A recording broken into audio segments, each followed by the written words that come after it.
ಹೇಳಿದ್ರಂತೆ ಅಯೋಧ್ಯೆಯ ಸಭೆಯಲ್ಲಿ ಅಧಿಕಾರ ಹಸ್ತಾಂತರದ ಬಗ್ಗೆ ದಶರಥ ಅವರು ಎಲ್ಲರನ್ನೂ ಕೇಳಿದಾಗ ಎಲ್ಲರೂ ಕೂಡ ಆನಂದದಿಂದ ಖುಷಿಪಟ್ರಂತೆ. ಅದೇ ಥರ ಎಲ್ಲರೂ ಸೇರಿ ಒಂದು ಚರ್ಚೆ ಮಾಡಿದ್ರಂತೆ.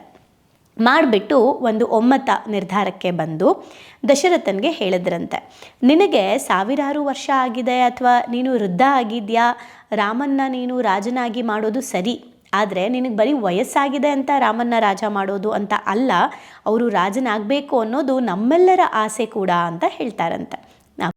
ಇತಿಹಾಸದಲ್ಲೇ ಇಲ್ಲ, ಯುದ್ಧ ಮುಗಿಸಿ ಬರಬೇಕಾದ್ರೆ ಆನೆ ಮೇಲೆ ಅವ್ರು ಬರೋದನ್ನು ನೋಡೋಕ್ಕೆ ಚಂದ, ವಿಜಯದ ಅಹಂಕಾರ ಒಂದು ದಿನವೂ ಬಂದಿಲ್ಲ, ಪ್ರೀತಿಯಿಂದ ನಮ್ಮೊಡನೆ ಮಾತಾಡಿಸ್ತಾ ಇದ್ರು, ಯಾವುದೇ ಭೇದ ಭಾವ ಮಾಡ್ತಾ ಇರಲಿಲ್ಲ, ನಮ್ಮ ಸಂಸಾರಗಳ ಬಗ್ಗೆ ಅವರು ತಿಳ್ಕೊಳ್ತಾ ಇದ್ರು, ನಮ್ಮ ಕಷ್ಟಗಳ ಬಗ್ಗೆ ತಿಳ್ಕೊಳ್ತಾ ಇದ್ರು, ನಮ್ಮ ಕಷ್ಟಗಳ ಬಗ್ಗೆ ಅವರು ನಮಗಿಂತ ಜಾಸ್ತಿ ಯೋಚನೆ ಮಾಡ್ತಾ ಇದ್ರು. ಸಂತಸದಲ್ಲಿ ನಮ್ಮ ಸಂತಸಗಳಲ್ಲಿ ಹೆತ್ತ ತಂದೆ ತಾಯಿ ಹೇಗೆ ನಾವು ಬೆಳೆದ್ರೆ ಖುಷಿ ಪಡ್ತಾರೋ ಹಾಗೆ ನಮ್ಮೆಲ್ಲರ ಯಶಸ್ಸನ್ನು ಅವರು ಖುಷಿ ಪಡ್ತಾ ಇದ್ರು. ನಮ್ಮೆಲ್ಲರ ಕಷ್ಟಗಳನ್ನು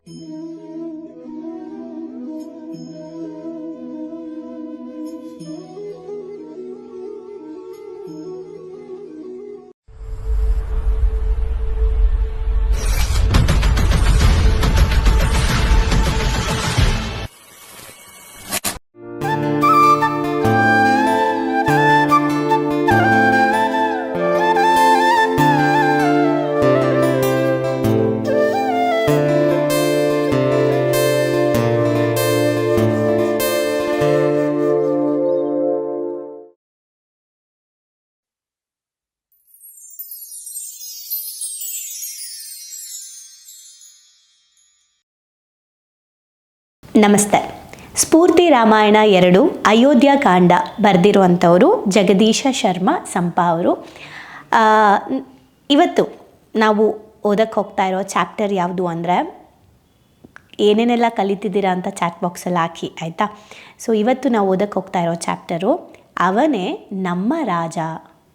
ಹೇಳ್ತಾ ಇರೋರು ಪ್ರಜೆಗಳು. ನಾವು ಲಾಸ್ಟ್ ಚಾಪ್ಟರಲ್ಲಿ ನೋಡಿದ್ವಿ ರಾಜನಾಗಬೇಕು ಅನ್ನೋದು ಯಾರ ಕನಸಾಗಿತ್ತು ಅಂದರೆ ರಾಜ ಮಾಡಬೇಕು ಅನ್ನೋದು ದಶರಥನ ಕನಸಾಗಿತ್ತು. ಸೊ ದಶರಥ ಹೇಳಿದ್ರು ರಾಜನೆಂದರೆ ಅವನೇ ಅಂತ, ಅಂದರೆ ಅವರೇ ರಾಜ ಅಂತ ಹೇಳಿದರು. ಈಗ ನಮ್ಮ ಮನೆಯವ್ರಿಗೆ ಏನೋ ಆಸೆ ಇರುತ್ತೆ, ಏನು ನಮ್ಮ ಮಗ ಅನ್ನೋದು, ಆದರೆ ಪ್ರಜೆಗಳಿಗೂ ಅದಿರಬೇಕಲ್ವ. ಈಗ ನಾವು ಇದನ್ನು ನಮ್ಮ ಜೀವನಕ್ಕೆ ಹೇಗೆ ಹಾಕ್ಕೊಂಡು ನೋಡಬೇಕು ಅಂದರೆ, ಬರೀ ನನ್ನ ತಂದೆ ತಾಯಿ ಈಗ ಹೆತ್ತವ್ರಿಗೆ ಹೆಗಣ ಮುದ್ದು ಅಂತೀವಲ್ಲ ನಾವು, ಈ ಕೆಲವು ಹೆಣ್ಮಕ್ಳು ಮದುವೆ ಆಗಿ ಹೋದ್ಮೇಲೆ ಅವ್ರ ಅಪ್ಪ ಅಮ್ಮ ಆ ಹೆಣ್ಣಿನ ಪರವಾಗೇ ಮಾತಾಡ್ತಾ ಇರ್ತಾರೆ, ಓಕೆ. ಆದರೆ ಅದನ್ನು ಅವ್ರ ಅತ್ತೆ ಮಾವ ಗಂಡ ಅವ್ರ ಫ್ಯಾಮಿಲಿನೂ ಅಕ್ಸೆಪ್ಟ್ ಮಾಡಬೇಕು ಅಂದರೆ ಇವರಲ್ಲಿ ಏನೋ ಗುಣಗಳು ಬೇಕಿರುತ್ತೆ ಅಲ್ವಾ. ಹಾಗೆ ಹುಡುಗಂಗೂ ಕೂಡ ಅದು ಎಲ್ಲ ಸಂಬಂಧಗಳಿಗೂ ಅನ್ವಯಿಸುತ್ತೆ. ಸೊ ಬರೀ ಒಬ್ಬರಿಗೆ ಅಂತ ಅಲ್ಲ, ಎಲ್ಲರಿಗೂ ಏನು ಅಭಿಪ್ರಾಯ ಇದೆ ಅನ್ನೋದ್ರ ಮೇಲೇ ನಾನೇನು ಅಂತ ಗೊತ್ತಾಗುತ್ತೆ. ಇನ್ನೊಬ್ಬರು ನಮ್ಮ ನಿರ್ಧರಿಸೋದು ಬೇಡ, ಆದರೂ ಕೂಡ ಒಬ್ಬರು ನೀನು ಸರಿ ಇಲ್ಲ, ಒಬ್ಬರು ನೀನು ಸರಿ ಇದೆಯಾ ಅನ್ನೋದಲ್ಲ, ಸುಮಾರು ಜನದ ಹತ್ರ ನಾವು ಕಲೆಕ್ಟ್ ಮಾಡಬೇಕು, ನಮ್ಮ ಇಂಟರ್ವ್ಯೂ ಮಾಡ್ಕೋಬೇಕು. ತುಂಬ ಜನ ನಿನ್ನಲ್ಲಿ ಈ ಒಳ್ಳೆ ಗುಣಗಳಿದೆ, ನಿನ್ನಲ್ಲಿ ಈ ಕೆಟ್ಟ ಗುಣಗಳಿದೆ ಅಂತ ತುಂಬ ಜನರ ಲಿಸ್ಟ್ ಕಲೆಕ್ಟ್ ಮಾಡಿದ ಮೇಲೇ ನಮ್ಮ ಗುಣವನ್ನು ನಾವು ಇನ್ನೂ ನಾವು ಡೆವಲಪ್ ಮಾಡ್ಕೊಳ್ಳೋಕೆ ಹೆಲ್ಪ್ ಆಗುತ್ತೆ. ಅದನ್ನೇ ಇಲ್ಲಿ ದಶರಥ ಅವರು ಪ್ರಜೆಗಳ ಮುಂದೆ ಕೇಳ್ತಾ ಇದ್ದಾರೆ. ಓಕೆ, ಪ್ರಜೆಗಳನ್ನು ಕೇಳಿದ್ರಂತೆ ಅಯೋಧ್ಯೆಯ ಸಭೆಯಲ್ಲಿ ಅಧಿಕಾರ ಹಸ್ತಾಂತರದ ಬಗ್ಗೆ ದಶರಥ ಅವರು ಎಲ್ಲರನ್ನೂ ಕೇಳಿದಾಗ ಎಲ್ಲರೂ ಕೂಡ ಆನಂದದಿಂದ ಖುಷಿಪಟ್ರಂತೆ. ಅದೇ ಥರ ಎಲ್ಲರೂ ಸೇರಿ ಒಂದು ಚರ್ಚೆ ಮಾಡಿದ್ರಂತೆ.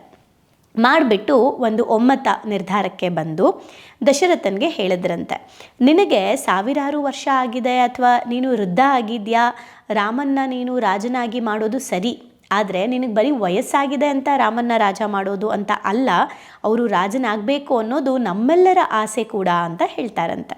ಓಕೆ, ಯಾಕಂದರೆ ವಂಶಿಯಲ್ಲೇ ಅವರು ಅತ್ಯಂತ ಬಲಶಾಲಿ, ಪಟ್ಟದ ಆನೆಯ ಮೇಲೇರಿ ಶ್ವೇತಛತ್ರದ ಅಡಿಯಲ್ಲಿ ಕುಳಿತು ಬರುವ ಅವರನ್ನು ನೋಡಲು ನಮ್ಮ ಮನಸ್ಸು ಖುಷಿ ಪಡುತ್ತೆ ಅಂತ ಪ್ರಜೆಗಳು ಹೇಳ್ತಾರಂತೆ.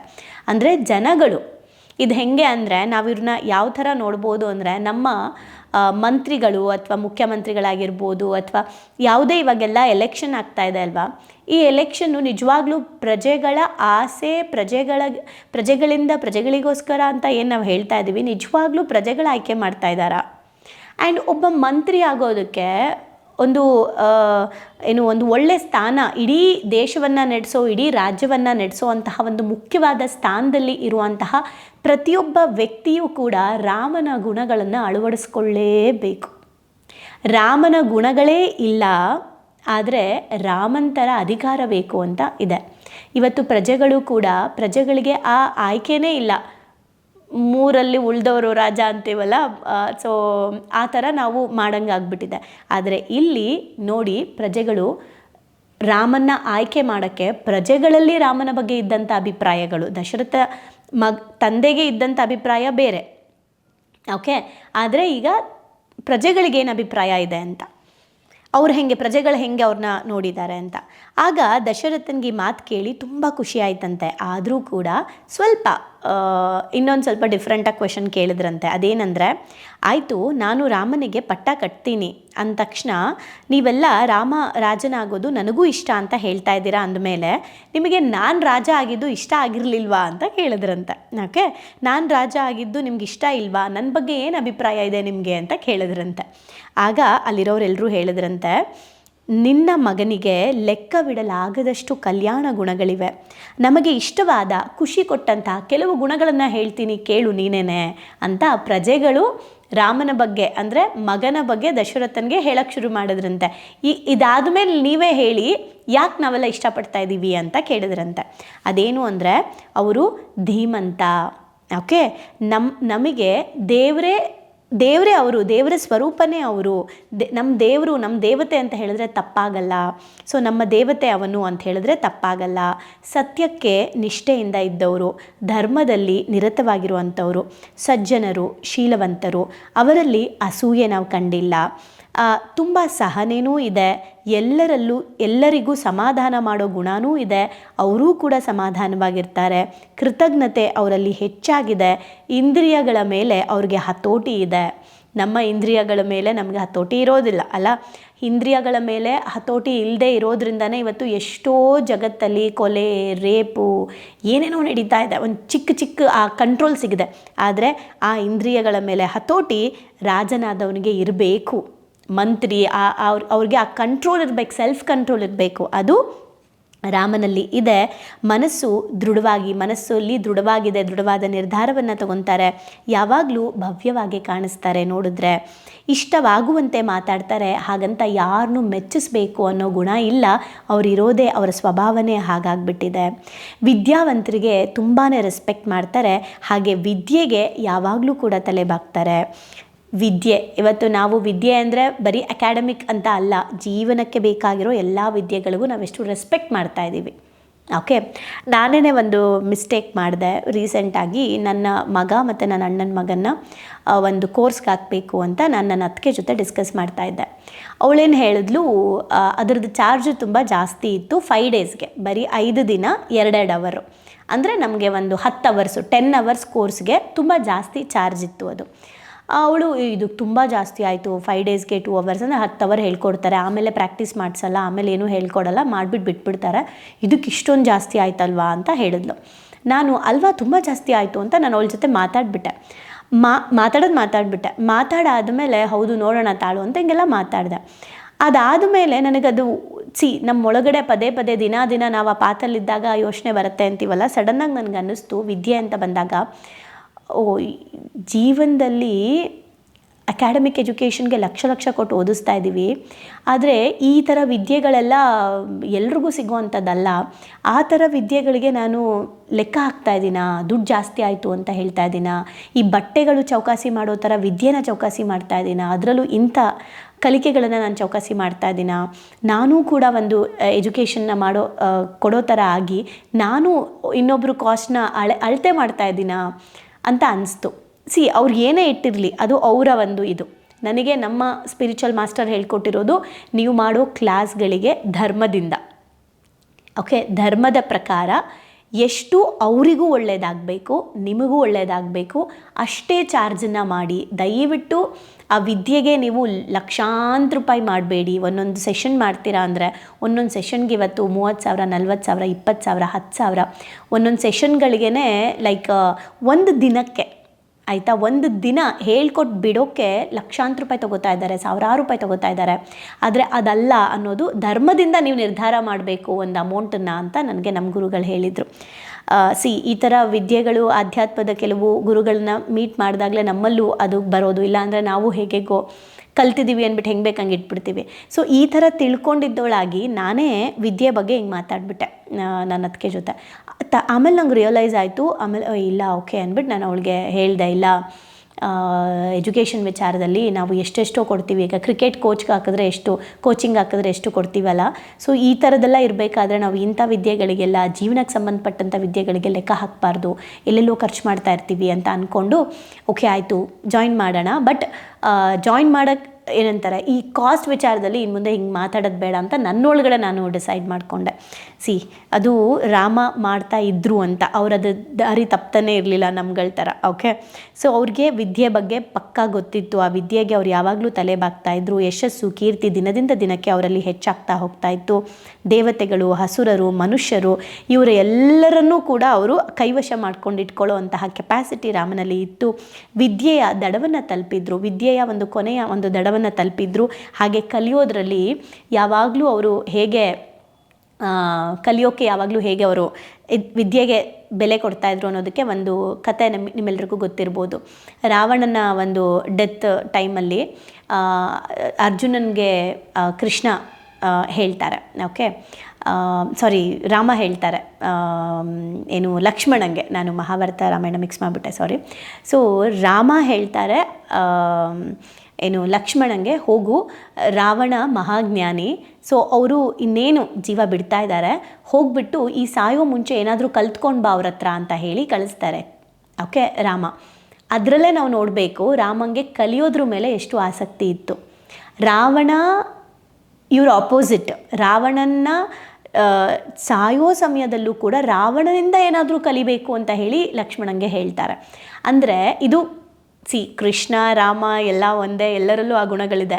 ಬಟ್ ರಾಮ ಯಾಕೆ ವಿದ್ಯೆಗೆ ಅವರು ಆದ್ಯತೆ ಕೊಡ್ತಾಯಿದ್ರು ಅಂತ, ಕಲಿಕೆ ಯಾರಿಂದಲಾದರೂ ಬಂದರೂ ಅವರು ಸ್ವೀಕರಿಸ್ತಾ ಇದ್ರು. ಹಾಗೆ ಸಂಗೀತದಲ್ಲೂ ಅವರು ಚೆನ್ನಾಗಿ ಗೊತ್ತಿದ್ದರು. ಹಾಗೆಯೇ ಸಾಧು ಆಗಿದ್ದರು. ಅವ್ರು ಯಾವಾಗಲೂ ಸಾಧು ಥರ ಇರ್ತಿದ್ರು, ಹಾಗಂತ ವೀಕ್ ಆಗಿರಲಿಲ್ಲ. ಸಾಧುತನ ಇತ್ತು, ಆದರೆ ವೀಕ್ನೆಸ್ ಆಗಿರಲಿಲ್ಲ ಅದು ಅವ್ರಿಗೆ. ನಾವು ಸಾಧು ಥರ ಇದ್ದೀವಿ ಅಂದರೆ ವೀಕ್ ಅಂದ್ಕೊಂಡ್ಬಿಡ್ತೀವಿ.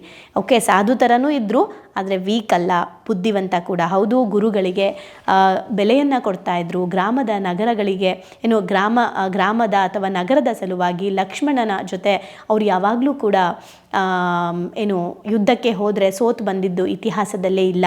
ಯುದ್ಧ ಮುಗಿಸಿ ಬರಬೇಕಾದ್ರೆ ಆನೆ ಮೇಲೆ ಅವರು ಬರೋದನ್ನು ನೋಡೋಕ್ಕೆ ಚಂದ. ವಿಜಯದ ಅಹಂಕಾರ ಒಂದು ದಿನವೂ ಬಂದಿಲ್ಲ. ಪ್ರೀತಿಯಿಂದ ನಮ್ಮೊಡನೆ ಮಾತಾಡಿಸ್ತಾ ಇದ್ರು, ಯಾವುದೇ ಭೇದ ಭಾವ ಮಾಡ್ತಾ ಇರಲಿಲ್ಲ. ನಮ್ಮ ಸಂಸಾರಗಳ ಬಗ್ಗೆ ಅವರು ತಿಳ್ಕೊಳ್ತಾ ಇದ್ರು, ನಮ್ಮ ಕಷ್ಟಗಳ ಬಗ್ಗೆ ತಿಳ್ಕೊಳ್ತಾ ಇದ್ರು, ನಮ್ಮ ಕಷ್ಟಗಳ ಬಗ್ಗೆ ಅವರು ನಮಗಿಂತ ಜಾಸ್ತಿ ಯೋಚನೆ ಮಾಡ್ತಾಯಿದ್ರು. ಸಂತಸದಲ್ಲಿ, ನಮ್ಮ ಸಂತಸಗಳಲ್ಲಿ ಹೆತ್ತ ತಂದೆ ತಾಯಿ ಹೇಗೆ ನಾವು ಬೆಳೆದ್ರೆ ಖುಷಿ ಪಡ್ತಾರೋ ಹಾಗೆ ನಮ್ಮೆಲ್ಲರ ಯಶಸ್ಸನ್ನು ಅವರು ಖುಷಿ ಪಡ್ತಾಯಿದ್ರು. ನಮ್ಮೆಲ್ಲರ ಕಷ್ಟಗಳನ್ನು ಅವರು ಅದು ನಂದು ಅಂತ ತಗೊಂಡು ಅದನ್ನು ಸೊಲ್ಯೂಷನ್ ಕಡೆಗೆ ವರ್ಕ್ ಮಾಡ್ತಾಯಿದ್ರು. ಹಿರಿಯರಿಗೆ ಸೇವೆ ಸದಾ ಮಾಡ್ತಾರೆ. ಮಾತಾಡಿಸೋ ಮೊದಲು ಅವರ ಮುಖದಲ್ಲಿ ಯಾವಾಗಲೂ ನಗು ಇರುತ್ತೆ. ಜಗಳದ ಮಾತು ಇವತ್ತವರೆಗೂ ರಾಮನ ಬಾಯಲ್ಲಿ ನಾವು ಕೇಳಿಲ್ಲ. ನೋಡೋಕ್ಕೂ ಬಹಳ ಸುಂದರ, ಮಾತು ಬಹಳ ಸುಂದರ, ಯುಕ್ತಿಯುಕ್ತವಾಗಿ ಏನು ಬಹಳ ನೀಟಾಗಿ ಜ್ಞಾನದ ಮೂಲಕ ಮಾತಾಡ್ತಾರೆ ಅವರು. ಹಾಗೇನೆ ಅವರಿಗೆ ಪಕ್ಷಪಾತ ಬುದ್ಧಿನೇ ಇಲ್ಲ. ಮೂರು ಲೋಕದಲ್ಲೂ ಆಳಬಲ್ಲ ಅಂತಹ ಯೋಗ್ಯತೆ ಇದ್ದಾರೆ ಅವರು. ಹಾಗಿದ್ಮೇಲೆ ನಮ್ಮ ರಾಜ್ಯನ ಆಳೋ ವಿಚಾರದಲ್ಲಿ ರಾಜ ಆಗಬೇಕಾ ಬೇಡವಾ ಅಂತ ಹೇಗೆ ತಾನೇ ನಮಗೆ ಪ್ರಶ್ನೆ ಬರುತ್ತೆ. ಪ್ರಭುತ್ವಕ್ಕೆ ಬೇಕಾದ ಅಂದರೆ ಅಧಿಕಾರಕ್ಕೆ ರಾಜನಿಗೆ ಬೇಕಾದ ಗುಣ ಎಲ್ಲವೂ ಅವರಲ್ಲಿ ಇದೆ. ಕೋಪ ಆಗಲಿ ಒಲವಾಗಲಿ ಯಾವುದು ವೇಸ್ಟ್ ಮಾಡ್ಕೊಳ್ಳಲ್ಲ. ತಪ್ಪಿತಸ್ಥರಿಗೆ ನಿಯಮಕ್ಕೆ ತಕ್ಕಂತೆ ಶಿಕ್ಷೆನೂ ಕೊಡ್ತಾರೆ. ಹಾಗಂತ ಅವ್ರು ತಪ್ಪು ಮಾಡಿದ್ದಾರೆ ಅಂತ ಅವರನ್ನು ಮತ್ತೆ ಕೀಳಾಗಿ ನೋಡೋದು ಇಲ್ಲ. ಎಷ್ಟು ಇಂಪಾರ್ಟೆಂಟ್ ಅಲ್ಲ. ತಪ್ಪಿಗೆ ಶಿಕ್ಷೆನೂ ಇದೆ, ಆದರೆ ಆ ತಪ್ಪು ಮಾಡಿದ್ದಾರೆ ಅಂದ್ಬಿಟ್ಟು ಅವ್ರನ್ನ ಕೀಳಾಗಿ ಮತ್ತೆ ನೋಡೋದು ಇಲ್ಲ. ಅವ್ರನ್ನೂ ಹಂಗೆ ನೋಡ್ತಾರೆ. ಯಾರ ಬಗ್ಗೆನೂ ಕೂಡ ಅವರಿಗೆ ಏನು ಎಲ್ಲರೂ ಅವ್ರಿಗೆ ಸಂತಸವನ್ನು ವ್ಯಕ್ತಪಡಿಸ್ತಾರೆ. ಒಂದೇ ಮಾತಲ್ಲಿ ಹೇಳಬೇಕು ಅಂದರೆ ರಾಮ ಅನ್ನೋದು ಒಂದು ವಿಶಿಷ್ಟ. ರಾಮ ರಾಜನಾಗಬೇಕು ಅನ್ನೋದು ಈ ಮಣ್ಣಿನ ಬಯಕೆ.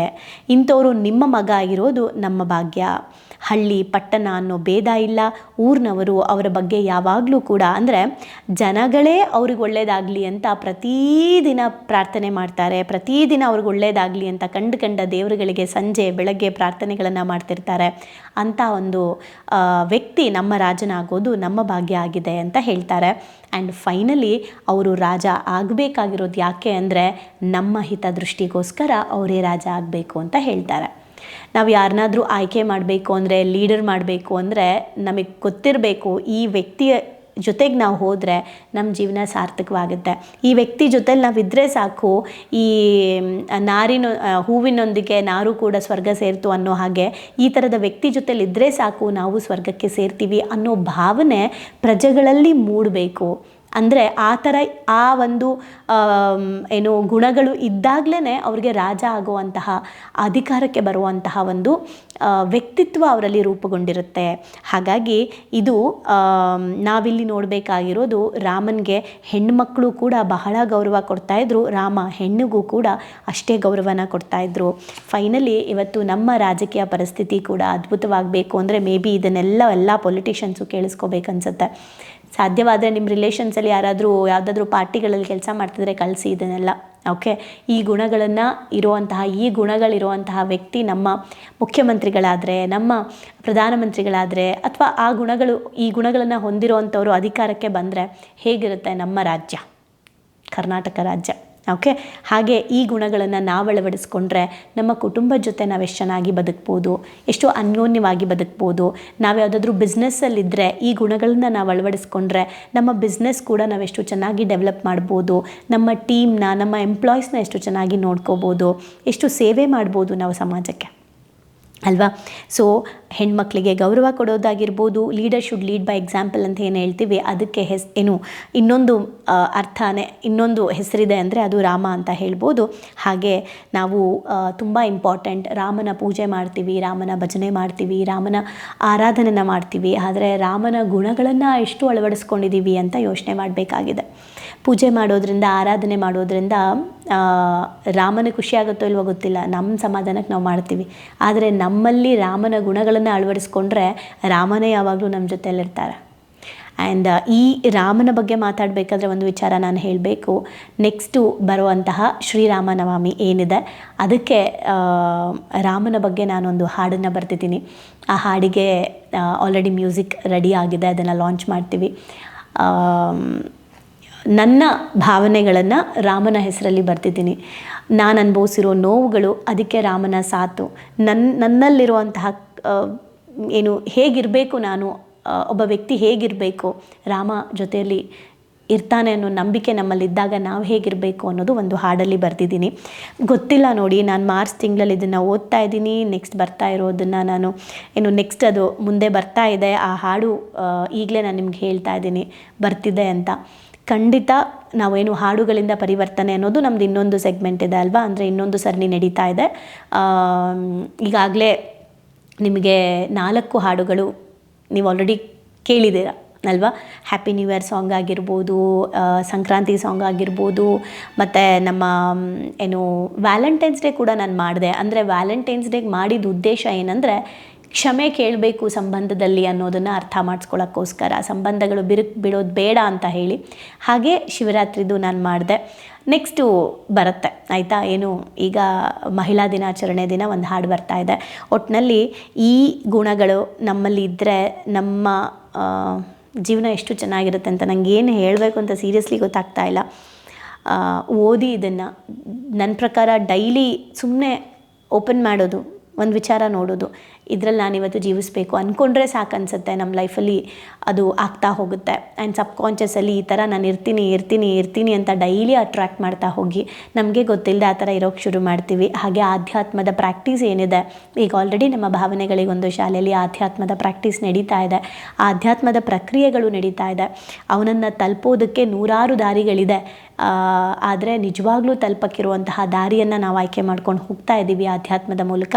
ಸೊ ಈ ಒಂದು ಬುಕ್ಕು ಈ ತಿಂಗಳಲ್ಲಿ ಅದಾಗದೇ ಸೆಲೆಕ್ಟ್ ಆಗಿದೆ ಅಂತ ಅನ್ಕೋತೀನಿ. ರಾಮಾಯಣದಿಂದ ಪರಿವರ್ತನೆ ಅಂತಲೇ ಹೇಳ್ಬೋದು ಅಲ್ವಾ. ಅಯೋಧ್ಯ ಕಾಂಡ ಜಗದೀಶ ಶರ್ಮಾ ಸಂಪ ಸರ್, ತುಂಬ ಥ್ಯಾಂಕ್ ಯು, ಅದ್ಭುತವಾಗಿ ವಿವರಿಸಿದ್ದೀರಾ. ಅವರೇ ರಾಜನಾಗಬೇಕು ಅನ್ನೋ ಪ್ರಜೆಗಳ ಆಸೆ ಏನಿದೆ, ನಮ್ಮ ಕುಟುಂಬದಲ್ಲೂ ಕೂಡ ನಮ್ಮ ಮೇಲೆ ನಂಬಿಕೆ, ಕೆಲಸದಲ್ಲಿ ಇವ್ರಿಗೆ ಪ್ರಮೋಷನ್ ಸಿಗಬೇಕು ಅಂದರೆ ಇವ್ರಿಗೆ ಪ್ರಮೋಷನ್ ಸಿಗಬೇಕು, ಇವ್ರಿಗೆ ಈ ಅಧಿಕಾರ ಸಿಗಬೇಕು, ಇವರೇ ಆಯ್ಕೆ ಆಗಬೇಕು ಅಂತ ಪ್ರಜೆಗಳಿಗೆ ಅಥವಾ ನಮ್ಮ ಜೊತೆಲಿರೋರಿಗೆ ಅನಿಸ್ಬೇಕು ಅಂದರೆ ನಮ್ಮ ಗುಣಗಳು ರಾಮನ ಗುಣಗಳಾಗಿರಬೇಕು. ಯೋಚನೆ ಮಾಡಿ, ಇನ್ನು ಏನೇನೆಲ್ಲ ನಿಮಗೆ ಓಪನ್ ಆಗುತ್ತೆ ಅದನ್ನು ನೀವು ಕಮೆಂಟ್ ಬಾಕ್ಸಲ್ಲಿ ತಿಳಿಸಿ. Thank you.